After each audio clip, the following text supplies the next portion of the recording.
So welcome everybody, we're going to go ahead and get started. That's the popular spot right back there in the dark by the door, okay? So I see that. Thanks for coming out. I know that your time is precious and you have a lot of different things kind of tugging you in different directions. My name is Ann Delahanty-Koenig. I am the Department Supervisor of the Counseling Office at Sycamore, and with us here tonight from our department is also Mark Millett. He is our post-secondary planning counselor, and he oversees College Credit Plus in the building. And we also have Mrs. Brenner, one of our counselors, who is here, and she's on the camera. She's our social media expert and communication extraordinaire. So as you're kind of trickling in, we'll kind of, my responsibility, my job tonight is to do sort of the general overview of College Credit Plus, and then we have the real experts here who are representatives from the local colleges that we work very closely with for our students who are enrolled in College Credit Plus. We have representation from Cincinnati State, Sinclair, UC Blue Ash, and UC Main Campus. So they're going to each get up, introduce themselves, and kind of go over some specifics of each school and how it pertains to your son or daughter who may be thinking about doing College Credit Plus at one of their schools. So quickly, just a brief overview of what College Credit Plus is. I do know that some of you here tonight are here for the first time, and you may have younger students, and this is all new to you, and I see some faces, some parents and a couple students who have already participated in College Credit Plus, so most of the rules are the same. There have been a few little tweaks or differences, but we'll kind of get to that as we go on, and then let each college speak to that for their specific school. So what is College Credit Plus? It's a basically dual credit program from the state of Ohio, where students can earn high school credit and college credit by taking a college level course. The program has had a couple different names over the years, but as it's kind of evolved and there have been some changes, it is now called College Credit Plus, and students enroll in the college courses either at the high school or at the college specifically on their campus or via an online course through one of the universities. So it's open to students from grades 7 through 12, but just because a student is in the 7th or 8th or 12th grade, it doesn't mean that they automatically get to participate. Each school has admission requirements, and one of the main things is to make sure that the student is college ready. So a 3-hour college course or 3-hour or more college course equals 1 high school credit. So for right now, I wouldn't get hung up on those details. The college reps can answer some of that, but also we can talk to your sons or daughters about it. If it is something that they're interested in, we can talk to them about it in one-on-one meetings or with you and your son or daughter. So the way College Credit Plus works, as I mentioned, students can take classes at their high school if they offer any of them in the actual building during the school day, and it's a class on their schedule, it's a bell in their day. And the way it works is the teacher at Sycamore High School is basically, it's not certified, but what's the right word, through the college? Credentialed through the college or university, sort of as an adjunct or a teacher from that university, but they're Sycamore High School teacher, and that teacher has to follow the specific rules, the specific requirements that the college kind of puts on that course in order to receive, for the students to receive credit from that school.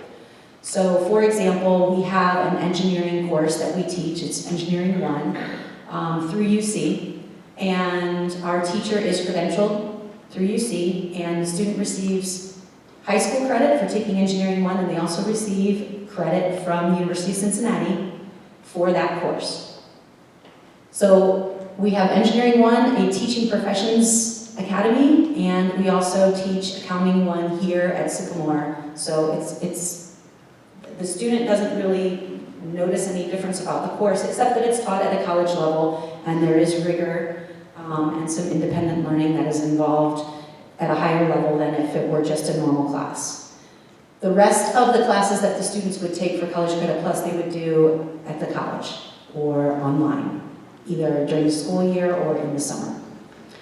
So how do students participate? They have to be eligible to participate based on different assessments or exams, and each of the schools is going to speak to that individually because they have different, each school will have some different tests, exams, placement tests, different types of things that they use to determine if the student is college ready. What you have to remember is, like I said earlier, just because it is available for students grades 7 through 12 in the state of Ohio, it doesn't mean that they can automatically qualify. They are taking a college class. We want to set them up for success in that class. The university, the college wants to set them up for success. So there are, typically think of them as kind of entrance exams or placement tests to make sure that they're going to be successful. So college ready, and that it is up to the college to determine that. We don't determine it, the college determines that. They set the requirements, they set the, what level they have to be at, and then they let the student, you and us, know whether or not the students qualify. Step 2, they have to apply for admission. So when they apply for admission, they're not applying for that college beyond high school. That's a whole separate process. They're applying through the College Credit Plus program only. And there are some dates, and paperwork, and deadlines, and things that they have to meet. Okay? So again, each college has the final decision. It's different for all of them. And that happens on that end, not through Sycamore High School in terms of determining whether or not they're college ready. If the student is considered eligible and admitted, then it is time to kind of discuss what courses they'll take, how it's all going to work, and what they will be, what courses will be available to them.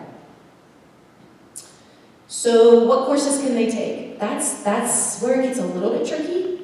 We have students who are here for partial day, and then they go to, the closest is obviously UC Blue Ash because it's basically in our backyard. And so they'll come here for maybe Bells 1 through 4, and then maybe they go over to UC Blue Ash and take 1 or 2 classes in the afternoon or something in the evening. They can go to Sinclair, they can go to Cincinnati State, they can go to UC main campus. Basically everything is open to them. But logistically it can get really tricky, especially if they're not drivers or if you're not comfortable with them doing that. There can be some obstacles to scheduling time-wise. Classes they want or need here might not match up with the schedule at the college. But there are a lot of ways for them to kind of manipulate their schedule and make things work. So courses can satisfy both. That's the whole dual enrollment or the whole dual credit part of it that I talked about earlier. And definitely the counselors at the school, your child's counselor, can help with advice and can also help advise on what other students have done in the past and been successful with, or creative ways to make it work. So what courses can they take? They have to be college level courses at the college, not remedial courses, and the courses must be non-religious. What are the other requirements? Grades. So, a few slides down the road here, we talk about what are the benefits, what are the risks to being in the College Credit Plus program, and there are a lot of benefits. And there are also quite a few risks that it's kind of that thing where you really want to have an honest conversation with your child, with their counselor here, with an advisor at the university level. We'll kind of get to that later, but the grade that they earn is the grade that's on the high school transcript, and they're also creating, by doing this, basically a college transcript as well. So it's a grade that goes on both. Their grades are factored into the high school GPA. Here's one of the big kind of perks, is that a student who is enrolled in College Credit Plus receives, if we teach a course in the same curricular area, the high school, which is almost all the courses that they would take for College Credit Plus, they get AP weighted credit for that class. So if they take a political science class, let's say at UC Blue Ash, And because we have an AP American Government class at Sycamore High School, the class that they take at UC or at Sinclair or wherever receives an AP weight. So it is a boost in their GPA. That is definitely a perk. Again, kind of redundant there, but just being able to take classes at both places for satisfying graduation requirements. Students who participate in College Credit Plus still have to take the end of course exams in English, math, and science, not in social studies. So what are the differences between high school and college? And again, I'm going to let the reps talk about that, but things to consider. In high school, tests are on a pretty regular, sort of frequent basis over maybe a chapter or maybe 2 chapters or a unit, where in college, and many of you in here have fond memories of, having a college semester course where there was maybe 1 or 2 tests for the entire semester, and you were responsible, your whole grade was based on 1 or 2 or 3 assignments, and that's so different than what they experience in high school, so something to consider. Study time is a lot more, at least that's what's expected of them, because you have to remember they are taking a college course, so there are different expectations. How they acquire the knowledge in high school, it's a little bit more, I won't say spoon-fed, because that's not fair. The classes here at Sycamore are taught in so many different ways and to so many different types of learner. So, but at the college level, it could be something where they are expected to do a lot more research. It could be more lecture and less hands-on. It could be more hands-on, less lecture, but just different. So again, something else to think about. And the grades I mentioned. If they're earning a high school grade, they're also earning a college grade. They're building a college transcript and adding to their high school transcript at the same time. So something to think about. The role of the parent, it really changes.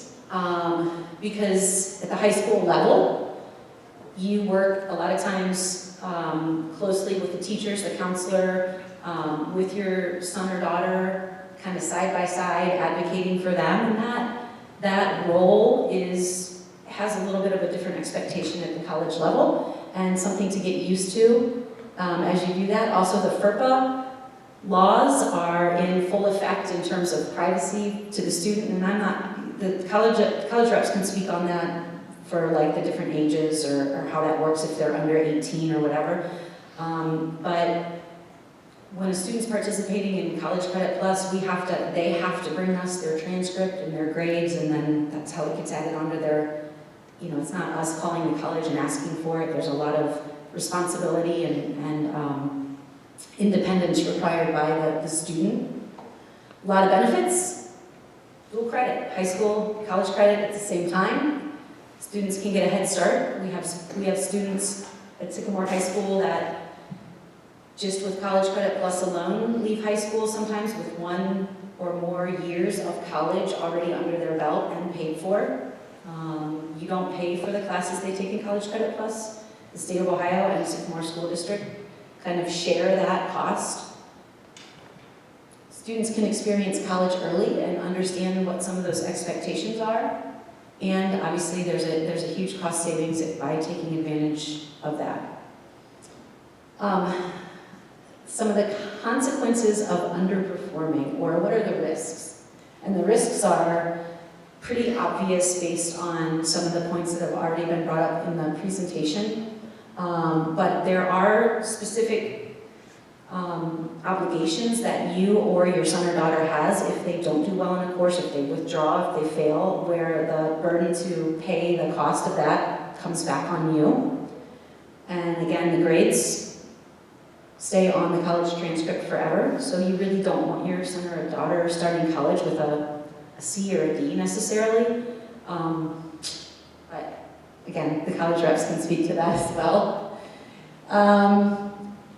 And we haven't really had many experiences with these points right here, and part of it is because the colleges and universities do such a good job making sure that the student is ready to start from the beginning, and then hopefully they're not getting C's, D's, or failing a class, or withdrawing, or whatever, based on the entrance exams or placement tests they give them at the outset.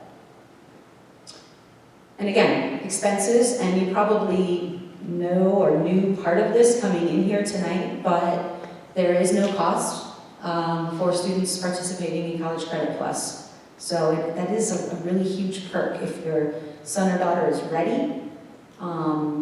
Because we only have 3 classes at the high school, for them to really earn a lot of credit through just College Credit Plus, it is going to take place, a lot of it on the campus or through like an online part of the College Credit Plus that the universities or colleges would have. This just gets put in there, so I guess somebody can't say, well, at the presentation, nobody said I would have to pay for parking, but those are things that could be an additional expense to you. That's not on the district tab. What does being college ready really mean? So there's more than just the grade they earn, or are they academically ready? Can they score well on the math test? So yeah, they should take that physics, or they should take that, college calc class. There's a lot of other considerations. Some of the things that we worry about as their high school counselor, are they emotionally ready? Are they, if they're going to the campus, are they mature? Do they really understand not only the benefits, but also some of the risks, time management, those types of things. Yeah, so again, redundant from what I just said, more than just being academically ready, but where are they? Where are they emotionally? Where are they maturity-wise? How independent are they? And is this going to be a good fit for them? And sometimes it makes sense to start out small, early, and kind of build on that if it works out, or go, you know what, maybe this isn't the right thing. But that's a decision that, kind of does sometimes take a village, and that we can all help with at the high school and at the college level as they kind of go through that process. So deadlines. Some of the paperwork that you received has the deadlines, the intent to participate form, which has to be turned back into us by April 1st. It has the contact information of your speakers that are going to take over here in just a second. And then they're also going to speak to the deadlines of placement tests or ACT or SAT scores that they might use to qualify for the program.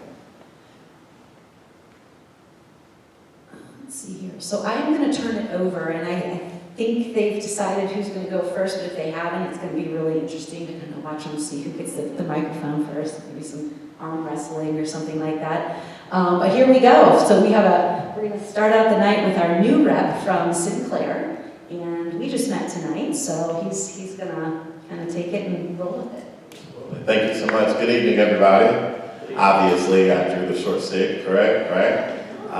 Well, first off, before I even get started, I wanted to say thank you to Mark and the rest of the counselors for the invite. We certainly do not take this into low consideration when we get the opportunity to speak to parents. And so, secondly, I want to thank the most important people in the room, which is the students and the parents that sit in front of me right now. My name is Greg Cox, and I represent Sinclair Community College here as a College Credit Plus coordinator, and specifically now for Sycamore High School. And so Sinclair Community College is a public, open enrollment institution in which we are proud to say that we are one of the largest CCP organizations within the state of Ohio. We recognize that last year we but students earned on average, we had about 30 students graduate with their associate's degree, and then even more with certificates participating in the College Credit Plus program. So I want to talk to you all just a little bit about why Sinclair, right? Why Sinclair Community College? Sinclair Community College is highly qualified. And when I say highly qualified, I mean that Sinclair Community College is accredited by the Higher Learning Commission, and with that, we are part of what we call OTM, the Ohio Transfer Module. And so we have a listing of courses, multiple of the courses in which many of our students take those general education courses that will transfer once they receive that credit from Sinclair into any public institution within the state of Ohio. Secondly, I'll talk about us being accessible. So our Mason location, which is a regional center, one of 5 different physical locations we have for Sinclair Community College, is located about 8 miles away from this very institution. But the benefit in being accessible is not only that you can come to our physical location, but we also offer online courses, right? We do not offer weekend courses, but we have a plethora of courses that you can do either in person or online. And then lastly, I'll just talk about our customer service model. You know, as a coordinator, it is important that I not only have a relationship with families that walk through the application process, but that I'm also accessible if a student is in need once they enroll in the courses. Specifically here for Sycamore, we're proud to say that we saw an increase of about 10 to 11 students from our academic year of 16-17 into 17-18. And we have on average a success rate of all of our students at 80%, or 80% of our students passing our classes at lead and or higher. And so we are looking to increase that here at Sycamore. So I'll just end with the benefits of Sinclair Community College being that we are an open enrollment institution. Once a student applies, they then get a letter in the mail as it pertains to how they move forward with testing. Most schools typically accept our ACT and our SAT, but here at Sinclair Community College, we have what we call our college placement test via our ALEX Math and our writing or our right placer. And so if a student has not taken the ACT or the SAT, but would like a different model or a different way to take a college placement test, we certainly have one accessible that you can be able to go to that amazing campus to take. Once again, my name is Fred Cox. I have plenty of literature, not only outside, but on me, and I also have my business card. If you all have any questions as it pertains to the type of classes or what Sinclair specifically offers, I'll be more than happy to stay after to speak with you. So, I'll talk to you then. Thank you.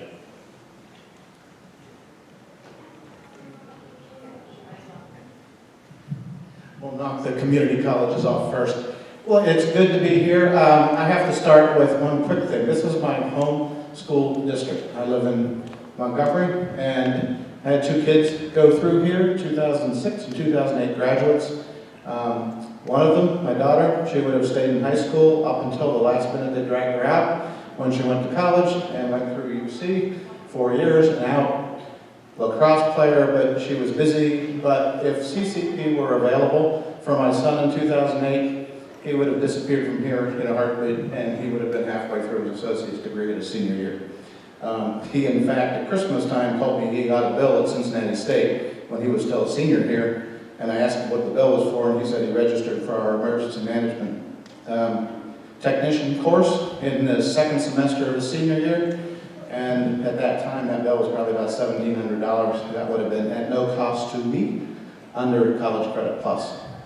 And he would have been able to do exactly the same thing, graduate high school, become an EMT, pass the national board, working full-time within 3 months after. So that's essentially wrapping around what everything was just described. Cincinnati State Technical Community College is also public, open access community college in the city. We have about 2,600 of our students are high school students through College Credit Plus.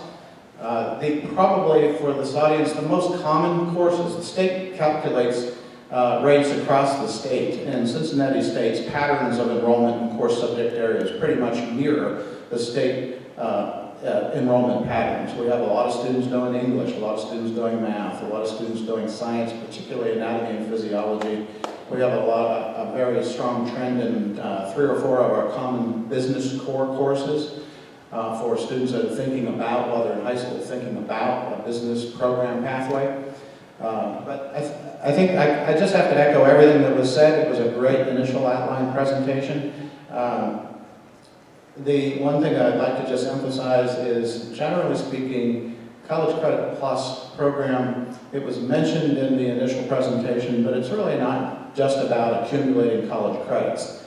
This program really gives a student that's ready for college an opportunity to start college while they're ready in high school, and at no cost to the student or the family, and in a way that they often can still engage in high school activities, whether they're doing something in their high school, or whether they're taking an online course, or whether they're stepping out on their own schedule and attending campus. From Sycamore, we have students in a variety of delivery methods, but to most of us colleges, that delivery method is just a delivery method. Whether the student's taking the course in the high school, or whether it's on campus, or whether it's online, that content and that faculty and the expectations are essentially the same. So, identifying the student's perspective and the student's, best interest is really the differential there.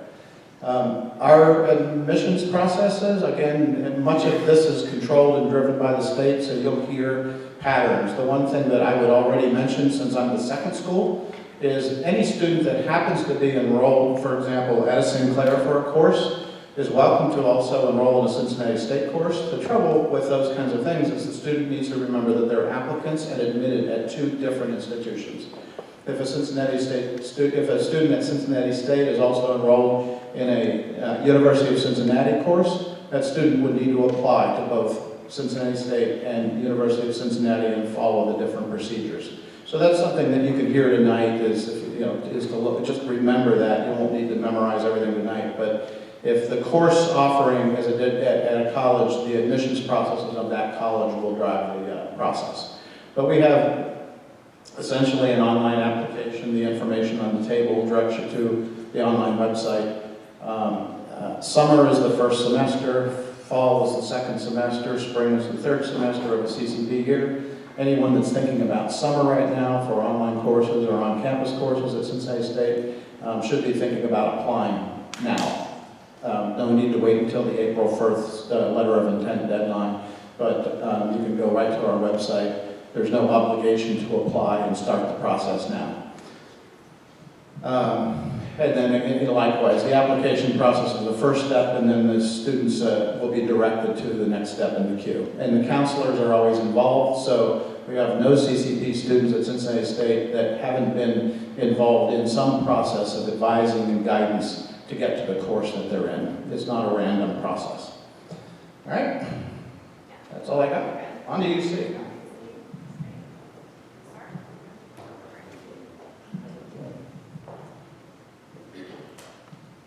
Hi there, everyone. My name is Cindy Jones, and I am your new CCP Director over at the University of Cincinnati, the Blue Ash location. So I'm your neighbor, and I have to say hi there. So very nice to meet everyone. So I want to let you know that our new application is open for the 2018-19 school year, and that application is open. And I'm going to let my co-worker, Jamie Solomon from the Clifton campus, I'm going to let her tell you about that. Good evening. My name is Jamie Solomon. My title role is Senior Academic Advisor at the UC Uptown, Clifton, Maine campus, all in the same one. And what we do there is separately is that our online application is a good one-stop shop for all three campuses at UC, whether it's Blue Ash, Claremont, or through us. And with the admission process, which I'm going to touch on for is this. You start with the online application. We need a high school transcript.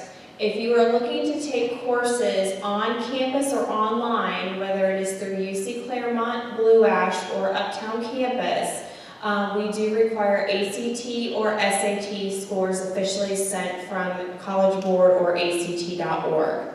However, for the engineering course that we offer here in-house at Sycamore, we have the AccuPlacer and Math Placement test that is offered through Sycamore here on campus. So that will be taken care of with your guidance counseling staff here. They'll take care of testing. The biggest takeaway that I really want to stress is getting your letter of intent to participate, no matter which college you're looking to participate in. If you're interested in CCP at all, fill out the letter of intent. That's the first step you're going to want to do. Second is you're going to want to do an application. Even if you're just considering UC for CCP, whether it's engineering on or in-house or if it's on-campus opportunities, fill out an application. It's free to do, it's online, it's seamless, because right there is where you'll be able to pick which campus that you would like to participate in. As Tim had mentioned, you can participate in multiple colleges under CCP. However, with UC, you can only participate on one campus with UC. Does that make sense? It's either Blue Ash, Claremont, or Uptown campus. Okay. We need high school transcripts, testing, and then we have a form that you would fill out, print out, and get signatures not only from yourself but from families and from your guidance counseling staff here. Upload it to our online application, you're good to go. Second biggest takeaway is our deadline. May 1st is the seamless deadline for all three campuses at UC, so that's really important to keep in mind. Everything has to be in to us by May 1st, so whatever respective campus that you're looking to participate in, that is when everything needs to be in. One thing I would really like to say is assess what works best for you as a family and as a student. What is going to be best for the student? Is it participating and coming down to on campus in Clifton? Great, that's wonderful, I'd love to have you. But keep in mind, it's a pretty expensive drive, so you would be driving from here down there, and you want to work that out with your schedule. If it's Blue Ash for more convenience, that is an amazing thing too. We'd love to have you there also. It just has to work what's best for you. I would say that amongst my other colleagues too. Figure out what is best for you and your family for this program and what you would want to get out of this program. When you're kind of assessing, the number one question we usually get is AP versus College Credit Plus. It really depends. It depends on which avenue and direction you would want to do after you graduate from college. So those are some things to consider also too. It is transcripted college credit. So if you participate in UC, whether it's Uptown or Blue Ash, that is your transcripted college credit. Even that engineering course that is offered through here, that is transcripted college credit, and that is the start of your GPA if you choose to attend UC as a first-year student. So after graduation, you decide to attend UC, that course that you took or courses that you took with us through CCP is your start of your GPA at UC. There's some really great benefits to this. I see a lot of students that are coming in with a lot of prior college learning and going into multiple different colleges and universities after they graduate from here. It is an extreme benefit, especially if you're looking to take care of some of those general education courses and kind of some of those, exploratory courses that you might be interested in for your career. Cindy? And I would like to say that each of our students at UC Clifton, also UC Blue Ash, we do give that advising. And I think that has been the most beneficial thing that I've seen as the new CCP director over at the UC Blue Ash. Not only do I get a chance to get to know those students and get to know their aspirations, I also get to personally guide them, which I find to be the most enriching thing. One of the things that we do, we take a very holistic look at what their life is like without these CCP classes. What sports are they involved in? How many classes are they taking in the high school? Are they working? Because we want to make sure that they are set up for success. I would like to say that our students at in the UC system, we have a phenomenal success rate of our students. I know the students over at UC Blue Ash, they are doing phenomenally well. We have some great students. A lot of exciting things happening at our UC Blue Ash campus, so students can get involved very much so. We have a CCP organization that is just getting started.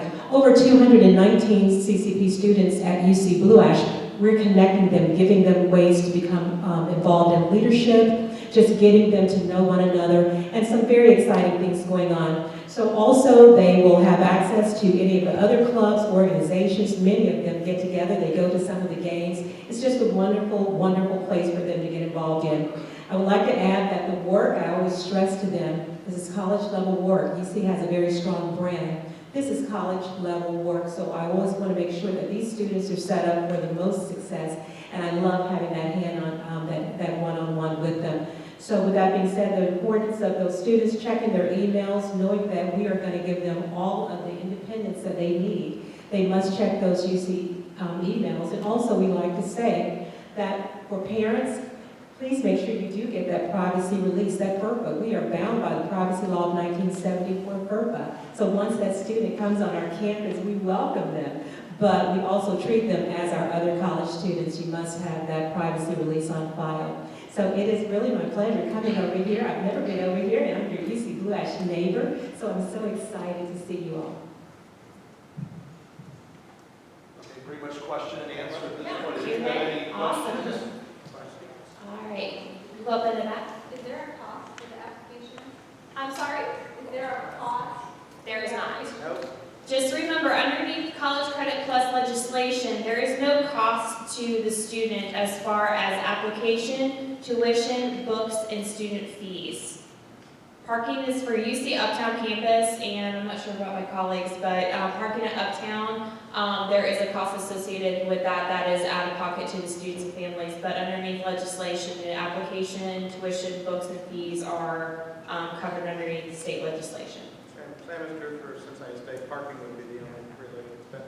And for UC Blue Ash, parking is free. For St. Clair Community College, Mason, and Dayton campus.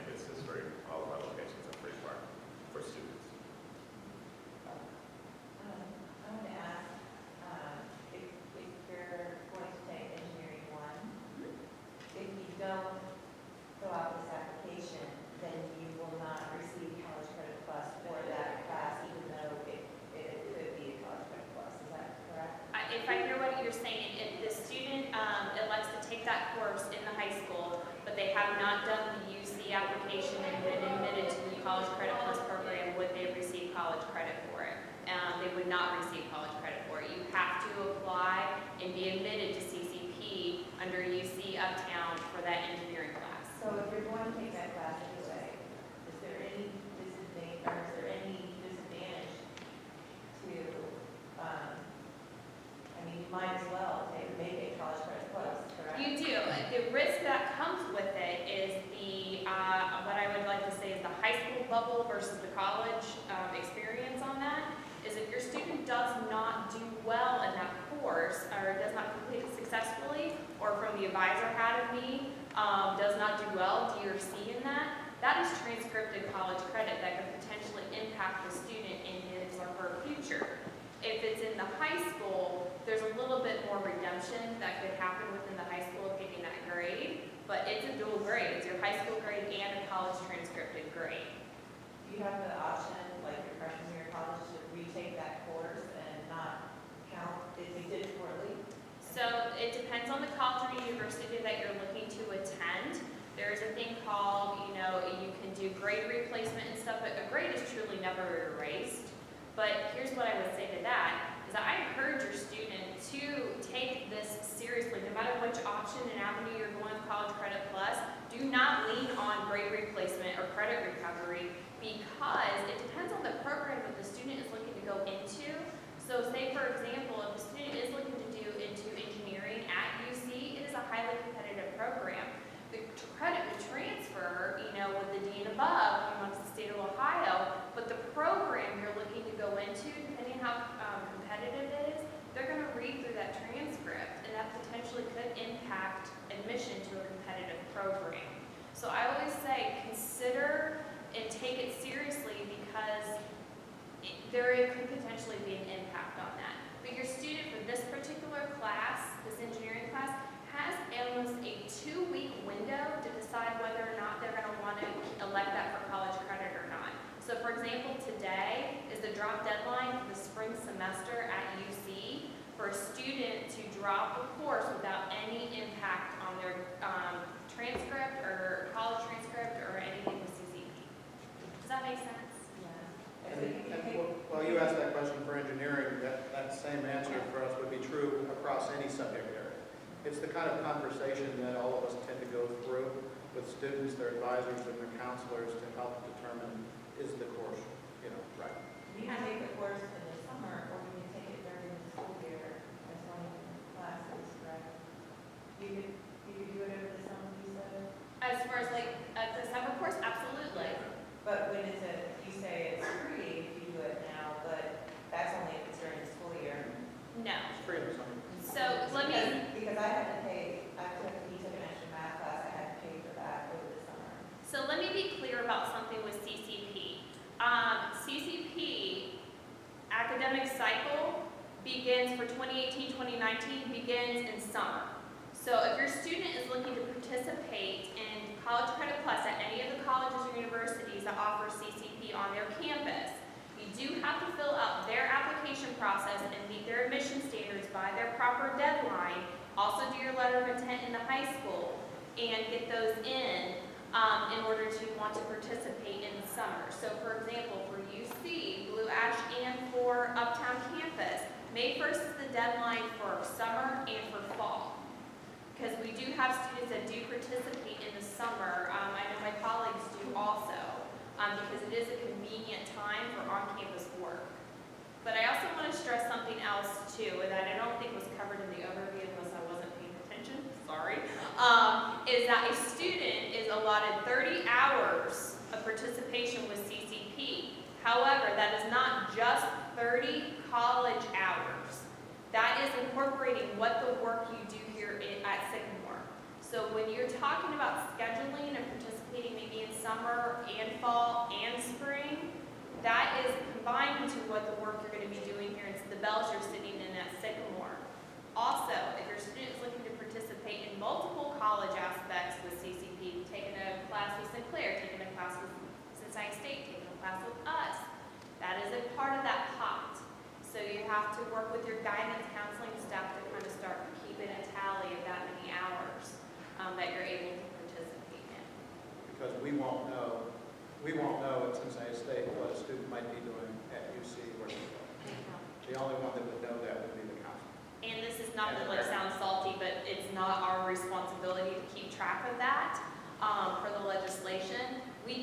of questions. We like to ask and kind of get a general knowledge, but we will always kick it back to, have you discussed this with your guidance counselor about what you're wanting to do?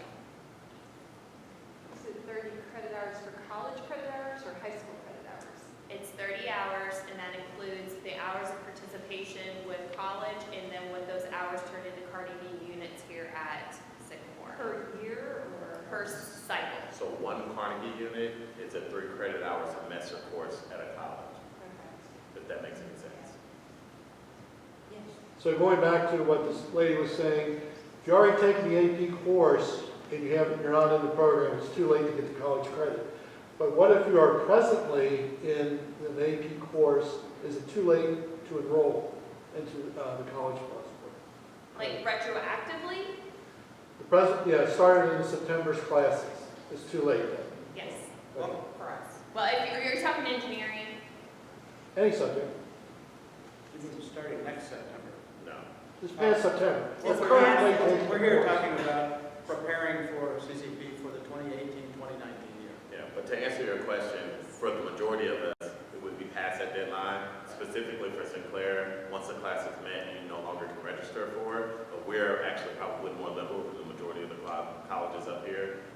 So yes, you cannot retroactively now register for a course if you have already started it in September. Does You that can answer your with question? Sinclair.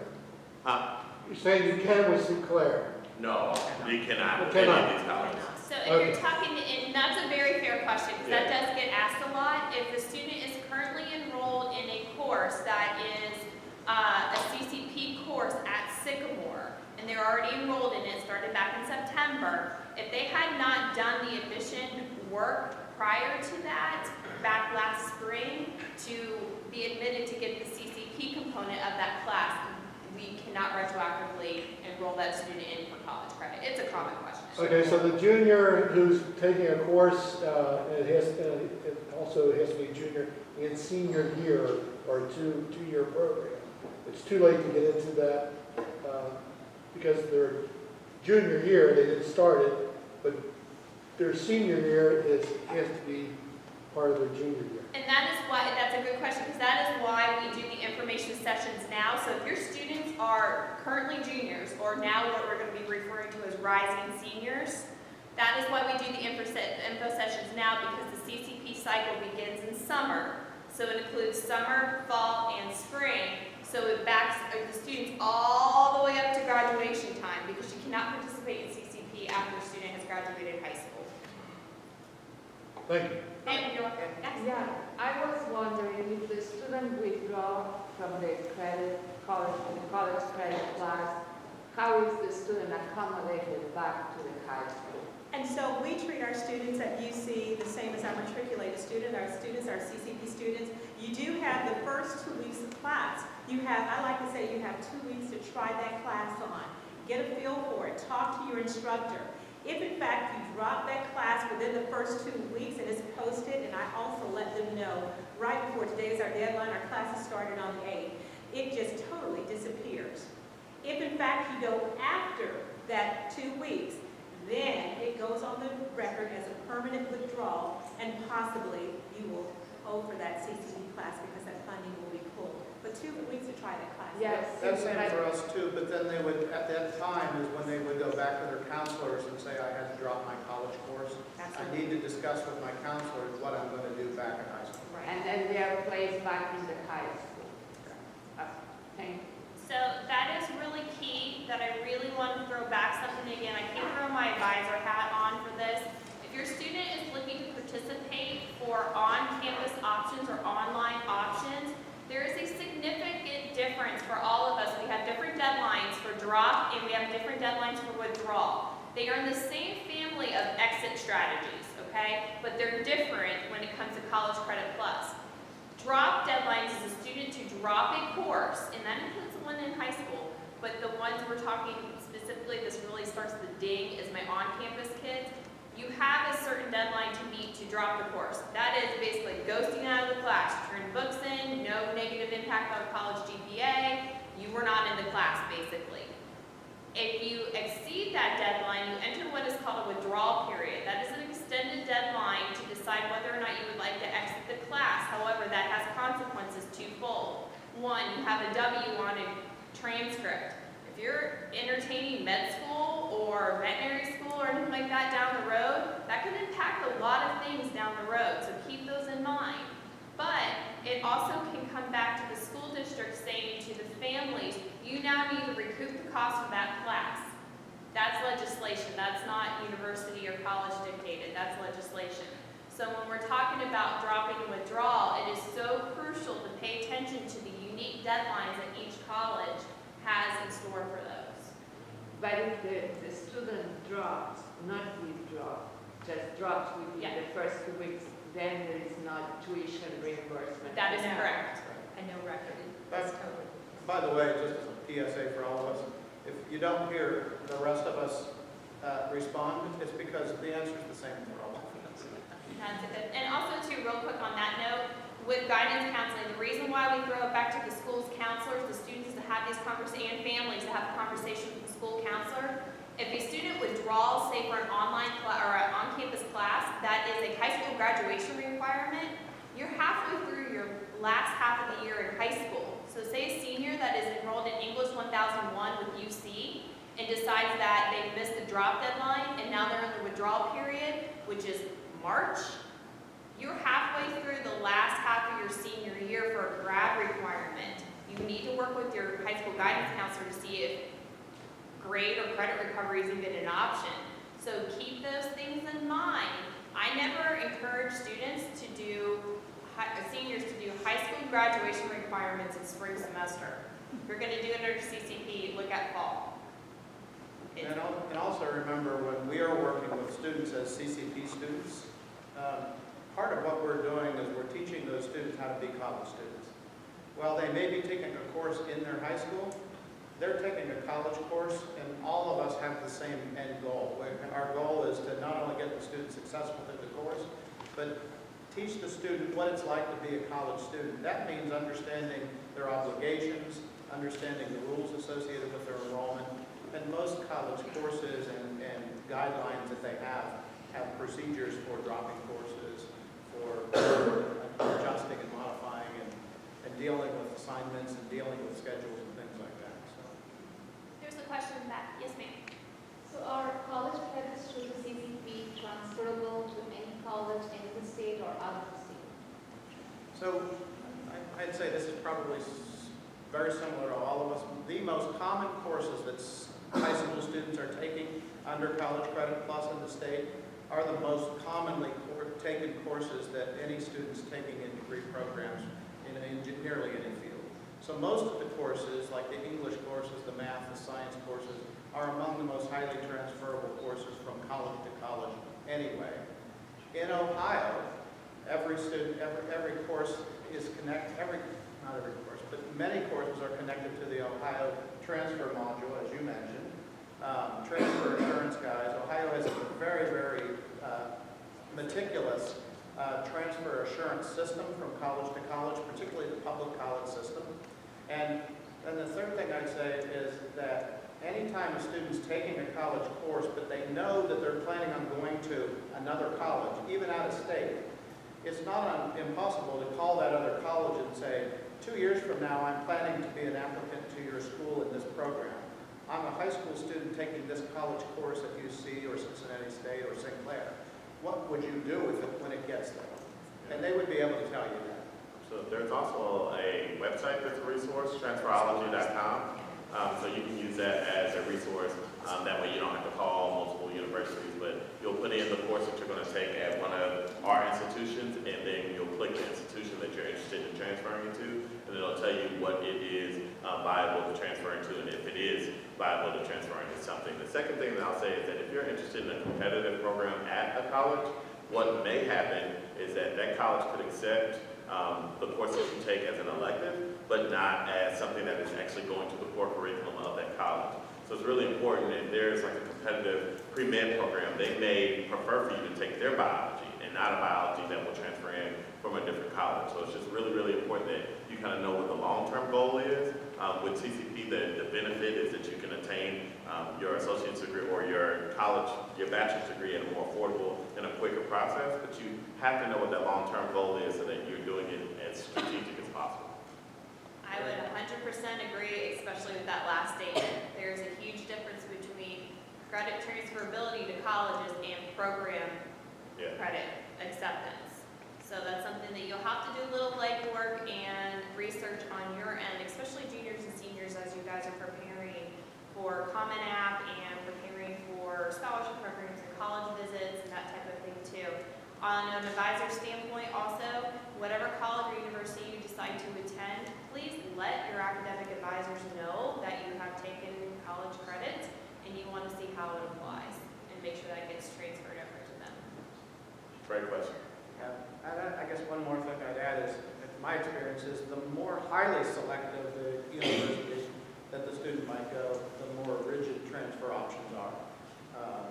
But generally, I hear us answer this question all the time. It's answered in the massive middle of the most common situations are what we're describing here. There are benefits to taking courses, though, even if they won't perfectly transfer.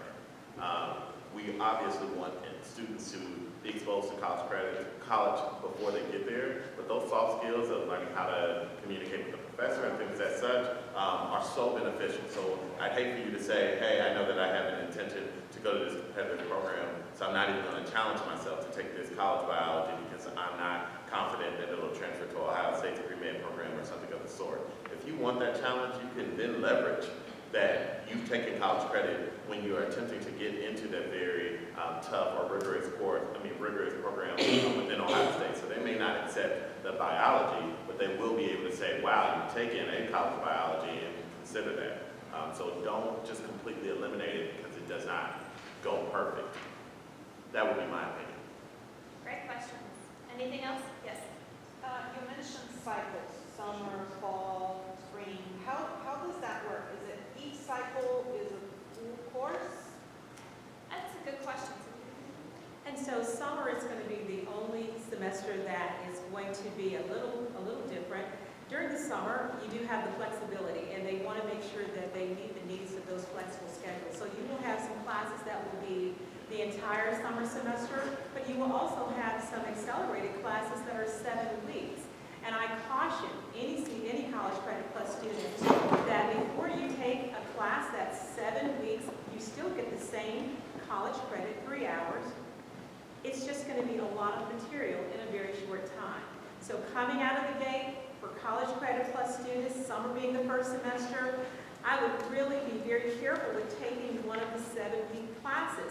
Now for fall and for spring, those are all semesters. So they are from August to December and then January to the end of April. And I think that's great. But if you look at summer, you're going to have a lot of options of flexibility. But you definitely want to make sure that you're aware that if you do have a shorter period class, it is going to have the same amount of rigor at a faster pace. Yeah. And the courses that a student does in the summer, the high school, Sycamore, will account for in the fall. So those courses would be taken to the counselor, and they would deal with it in the high school record in the fall. And then I think otherwise, we both will probably do a rim shot around that response. We all have variable schedules in the summer with shorter term courses, but while we don't exclude them, we don't recommend them. Absolutely. But also consider that the summer course could begin before your spring term at the high school ends.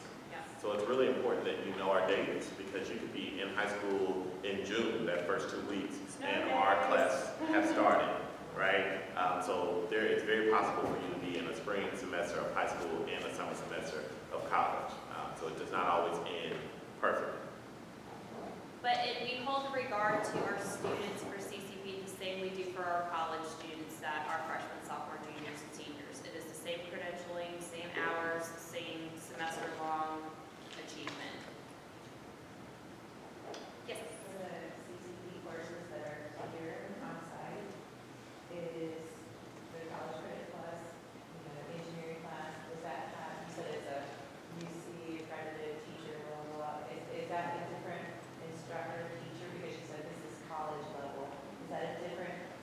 teacher versus if you, the engineering one that is not a college class? Is that it? I don't know if there's like multiple. It's the same versions of teacher. that class. It's the same So teacher. it's the same teacher, and then also, we put out all the CCP classes, not just the ones on site, but the ones that on campus. On campus? Okay, so everybody's a little bit different. I would always go back to our websites for the directive of that. We kind of got a nice little wrench that was thrown to us through a change of some legislation back in December for some additional rules to better benefit your students. Any courses that you are looking to participate on campus or online have to have what is called the Ohio Transfer Module or TAG course to it, which is everybody's a little bit different as far as what those courses are tagged to. So when you talk to your individual colleges that you're looking to attend, that is a more in-depth conversation that I would say with the colleges that you're looking to apply for on-campus or online. But generally, they're going to fall into the 1,000 level general education courses, the ones that are most popular with this program. But generally speaking, to me, the best way to start the answer to your question is to look at any of our courses that are the transfer courses, the gen ed courses that are done in the typical first, second semester. And then beyond that, contact the schools and talk to those people that would be admissions reps and advisors that are in the program. And in this instance, if you do have questions about that for UC's catalog, I highly recommend that you reach out to myself or to Cindy. We handle those and field those questions. I was wondering, once you have been accepted into the college, do you have to take courses every semester, or you can you maintain the admission, or how does it work? And so that's a great question. And so you can be accepted for the 18-19 school year and only take classes in the summer if that works for you. Or you can only take classes in the fall. So it's up to you if you want to take classes all 3 semesters, summer, fall, and spring, or if you only want to do the summer, is what that schedule looks like. Now, I have some students who, they didn't take classes in the fall because fall is a very big sport time, track and everything, and so they waited until the spring, and I have a lot more enrollment in the spring. And so really, that's the great flexibility. All things get factored into that. Yes, sir. What about the second year? Do you have to apply again? Yes, Each year. each year. Thank you. Yes, sir. So they have the engineering 1 course here. Beyond that, we have kids that are probably going to go into engineering. Do they have engineering courses at Blue Ash, or do you have to go to the engineering and go downtown? So where Sorry. Okay, so specifically for engineering, if you're looking to advance into the engineering program for UC, it is a highly competitive lockstep 5-year program. I'll be brutally honest with you, there's not much your student can do in advance of checking off a lot of the curriculum for any of the engineering programs at UC. The electives are very condensed into engineering-directed electives from the advising staff there once you're in the program. So outside of foundations, which is number 1, models, I would even say English 1001, which is a good course for everybody to take. And then maybe a math, maybe a science here, but then we get into issues of taking too much, and it throws the student off because it's lockstep 5 years of cohorts and our co-ops that are in that. So, But in general, a lot of those courses, they're more the general courses, so you can take them to actually work. that is correct. Because you're not getting into the detailed engineering courses. You are not, but I really do want to say, because I do get a lot of questions about that, you're not getting too much of a jump on the program, for the highly competitive programs. If you're doing something down the liberal arts track area, mathematics, biology, psychology, communication, that type of thing, there's a lot more wiggle room where the spirit of the law is kind of based out of, to where you can get more of a jump start. That's why it's really important to talk to the colleges and universities that you're working with competitive programs. Great question. Hi. Hi. So, do any of you guys have any veterinary courses that you can take early with CCP, or any courses that would help get into a veterinary program? And so that's a great question. I know we have a pre-veterinary program over at UC Blue Ash. However, those vet-specific classes for those students those matriculated students who've actually applied. It's a great way for you to get some of your general credits in, your biology, your English, your math. You can definitely do that as you get ready to try to get into that pre-vet program. But unfortunately, veterinary classes are for those students who are already in the vet program. And then veterinary courses or program courses in a major that are described either with engineering are considered like the second tier. After one does some general education and establishes a record, that's when they get into the second tier. But I'm not an expert in veterinary science, but I would be willing to bet that any baseline level of strong gen ed with a good science background. So do the chems, do the bios, the transfer, the science-based biologies, the chemistries, the physics, and the anatomy and physiology, those would probably be found in a vet program. So the anatomy and physiology, what kind of, is that a really intense course that, so it sounds like all of you have it, right? Probably all of us have it. For us, it's the most common science course that our high school students are doing. Much more common than general bio or general chem. It is rigorous though. It is rigorous. It is, but I'm assuming that you understand that, but there's a reason why with CCP you can only obtain up to an associate's degree, because specifically you are taking courses that are like the foundation of most programs. So when you're talking about a veterinary program, that's not foundational. That's like, I've been to college for 2 years and now I'm entering into a competitive program. Much so it's like pre-med programs and nursing programs and things that such. Typically, even if you were at a 4-year institution, had graduated high school, you can't enter into those programs until you have completed a year to a year and a half of general education courses, improving yourself academically ready. These are really great questions. I thought all you needed was a cadaver. You couldn't Yeah. I thought he was actually talking a little bit, I mean, he's interested in a lot of things, Sure. but veterinary tech program, which is associates. Yeah. So, but that's. And there is, so- and vet tech is usually not a precursor to vet school, so Yeah. keep that in mind when you're doing your research on that too. Okay, there's a difference between those, that's what we Yeah. have. But you said you didn't get in any veterinary type classes or vet And under this program, typically not, with vet tech programs. Yes. It's CTAC, right? Yeah, because you have the applied, which is what will get you to the vet tech, and then you have the transfer, which is veterinary science, right? So those are two things that Sinclair offers. And so if you're interested in the veterinary science, that's going to be the gen ed itself. It's going to prepare you to get into a veterinary program for a 4-year institution. But if you're going the applied way with the veterinary tech, then that's a different story. Yes, the way in which that CTAC is just a different conversation. And then at that point, really, the pattern would be when you get to that level of detail, I'd contact the college that has Yeah. those courses and those programs and talk to the college reps about the distinctions between one course and another. We'll take one more question because we want to be cognizant of your time. Yes, ma'am. And so my question has to do with online classes versus actually going to class. And then if you could talk about that and the requirements because of maybe discussion boards and actually a lot more video work and things for online versus actually physically being in class. We should all take a step at that. Well, that's a very interesting question. In online classes, and I like to always caution students, if you're not taking an online collegiate class, don't let this be your first one, because you can go into it thinking, okay, I have the convenience. I have this online class, it's great, I can work it in. When in fact, an online class can be deceptively a little bit more rigorous, especially if you've not taken it. So for myself, I'm in an online MBA program, and there are modules every week, and just because you escape going into the classroom, you don't escape the work. So it's going to be a lot more independence, it's a lot more rigorous if you've not taken an online class. I always like to say, if you're going to take, this is going to be your first CCP class, test the water. Test the water. Come in cautiously, because you can always build upon it.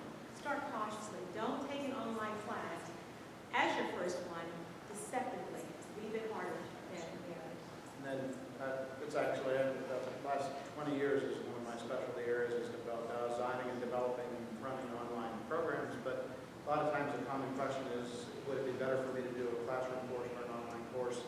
That question isn't so much the right question. The question is the understanding as you're asking the distinction between a classroom and an online course to help determine the characteristic of the student, whether they prefer or, of course, excel at one or another. We have high school students doing online courses doing just fine. We have high school students that jump in and get over their head. They underestimate what they are expected to do. The pattern I see is for high school students that, I'm not even sure if it's typical at Sycamore, but high school students that might have access to some high school level online courses.